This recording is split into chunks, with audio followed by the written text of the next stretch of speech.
Okay, from this chapter of Boku no Hero Academia, um, Tokoyami's gotten a bit bigger. Like he's been hit in the gym, and you know what? I love that because back to the sports festival. So Tokoyami, he was third place. Yes, third place in the sports festival arc, and then like it was a lovely moment to us. I actually loved it.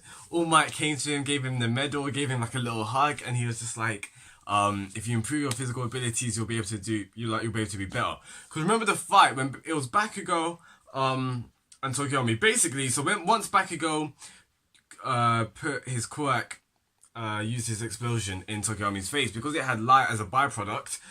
Dark Shadow was gone, and right after that, Tokoyami gave up. He was just like, okay, I forfeit, kind of thing. So it showed you back then that obviously that was his main weakness. Like he couldn't fight hand to hand combat. So now that I'm seeing him in this chapter and the way he pulled off that cloak, you know what that reminded me of? You know, like in those moments, like. I got Ichigo vibes and he takes off his cloak as well, or like freaking Dragon Ball Goku and Vegeta when they off the weighted kind of vest. But like it's gonna get hype because obviously this is what Tokoyami must have been doing. He obviously took All Might's advice and was just like, okay, I'm gonna hit the gym to get bigger, but I'm also gonna improve my physical abilities. I'm gonna up my physical combat. He probably learned that actually by being under the tutelage of Hawks. And it seems from being under Hawks' aid, he got a new move. It's called Fallen Angel. When he said that at first, I thought it was the one when so that we know of, Tokoyami has two super moves. The Fallen Angel one is the one that we're yet to see, and the other one is that we're yet to see, but we saw like a panel when he was training it, when he was creating it, and that was the one when he basically is like he wears Dark Shadow as a cloak. Unless Fallen Angel is the completed, finalized super move of that, so like he wears it on, and you know thereby he makes himself more stronger. Because if he's wearing Dark Shadow, that is sick. Maybe it's that. Maybe like he actually improved it and he like completed it. So it may be that, or maybe something totally different. Either way, it must be something to do with physical combat because the way that he retreats Dark Shadow, because Shihai could obviously get into it, he's just like, okay, I need to do something different. So this super move is going to be the trick up his sleeve. And I want to say that term loosely, not like it's going to be not like a trick in the sense it's just going to be like a showman's trick. Like it's gonna be a sick super move, but I think it'll be very advantageous in this fight. So yeah, I just wanted to get it off my chest. But either way, this chapter was awesome. I loved it. I loved the interactions between Tokoyami and Shihai. I feel like this chapter was basically just showing rivalries, or like the start of budding, healthy rivalries. We see it between Shihai and Tokoyami, Momo and Kendo. I feel like Kendo is the way that she's being presented. It seems like she's everything that Momo wants to be. Now, because think of it. Kendo's like she's got everything under control. See how she acted in the summer camp. Like the way that she was just on it. Her and Tetsu, they were pretty sick. They were basically the only people from Class B during the summer camp. They're the only people of Class B that's actually had real life experience with villains, I believe, or maybe incorrect. No, I'm correct. I'm correct. Yeah, I think I'm right. And the guy with the sticker that was with Momo. But like, yeah, I don't know. I'm not really gonna count that. But yeah, so like Kendall's been on it. She's class president. She seems confident. She seems that she's always in control and she knows what to do. What we've seen of Momo, especially at the start of the series, is the total opposite. She wanted to go for class president, but she didn't feel confident in it. And we find out that Todoroki was one of the people that voted for it, which is kind of cute. During this the students versus teachers arc kind of thing, when Todoroki and Momo were paired, she was insecure of the sense of she didn't think she had good ideas, so she was just letting Todoroki basically take control and do whatever he wanted, kind of thing. So we kind of know that she's gotten a little bit better. Yeah, I think she has. We haven't seen much screen time of her so much throughout the series, but like I'm gonna guess that she has. But yeah, I feel like it'll be a good rivalry for the sense because even it's weird. So like maybe Momo is inspired by Kendo. Let's say she is, because that's what I'm getting at. Because that's what I think it is. Because the way that Kendo's presented, it seems like she's got the things which Momo kind of lacks or lacked.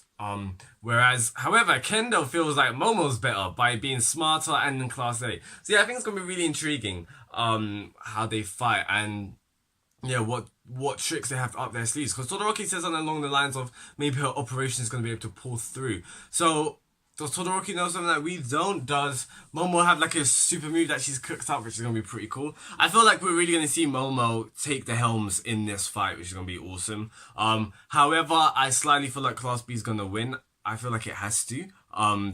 Yeah, you can't just have Class A winning all of them. So yeah, I feel like Class B is gonna win. Who's on the team? It's Kendo, Shihai, Manga Panel Guy, and what the flip? Who am I forgetting? I feel like I'm forgetting someone. That's really mad. Oh, yes. Why is literally on the tip of my tongue? Do you know like when you're seeing it from the panel? Anyway, but yeah. So I think it's gonna be really intriguing just to see them fight. So we've got them, and then they're versing. Why am I forgetting people right now for this time?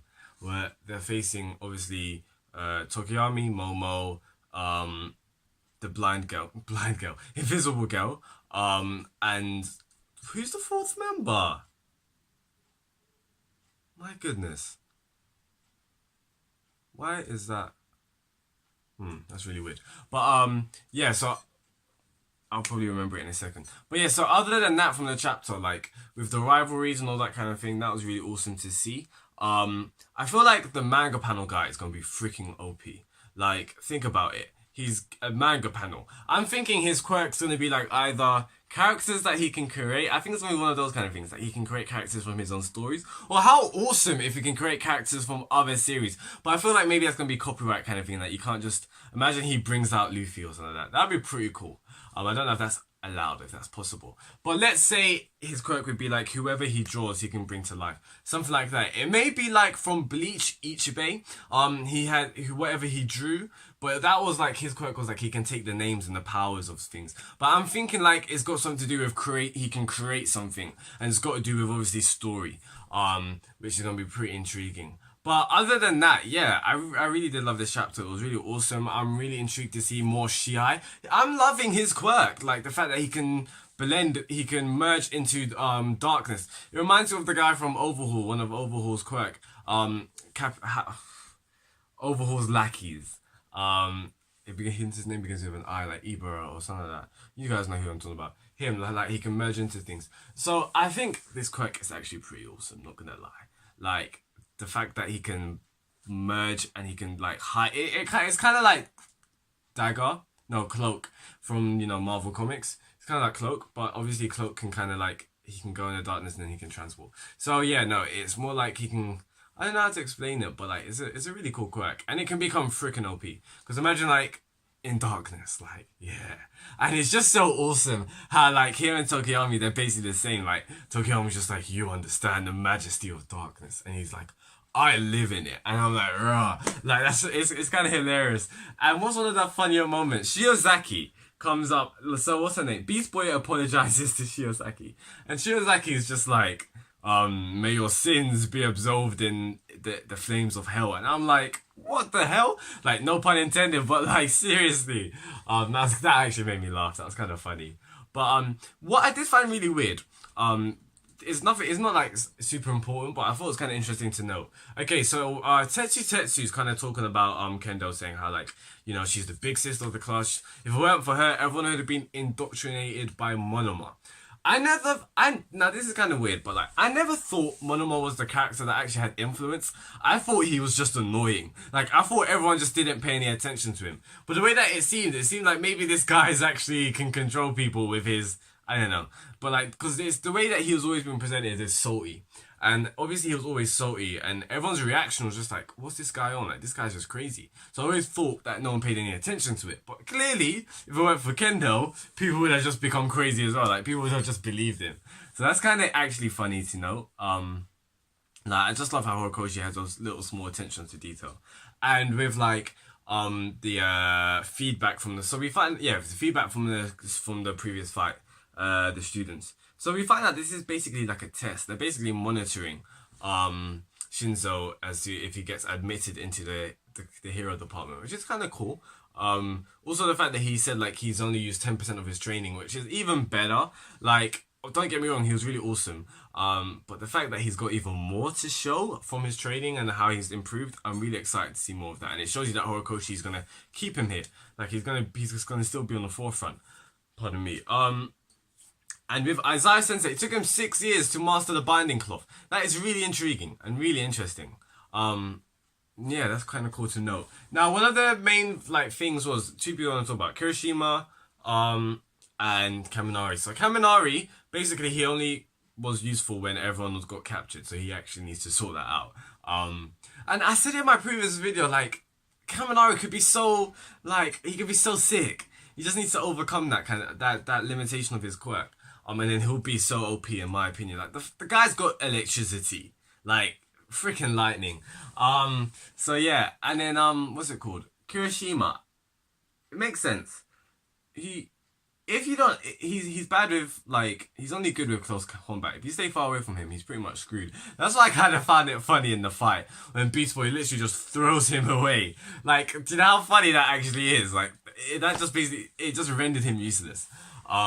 So yeah, Kirishima's kind of have to obviously improve that. Maybe like he has to be more, if he's fighting people that don't want close combat, how's he gonna tackle that? Is he gonna be like using sneak attacks or something like that? Who knows? But it's intriguing because even Kirishima himself, he's only seen himself as a brawn kind of guy. And then I remember even Bakugo saying, yeah, then just get even more brawn kind of thing. Like, be a wall that can't be broken. So maybe it's something like that, but it's where, like, if you want to fight someone and they're actually avoiding you, what's Kirishima gonna do, you know? So yeah, I'm really excited to see the fight between Tokoyami and Shihai. I just love Tokoyami. We all love Tokoyami. So more coverage of him is going to be amazing. So guys, that's enough for me. Please tell me your comments your thoughts in the comments below. If you like anything that I say, please drop a like. That would be greatly appreciated. If you have subscribed, drop that bell icon.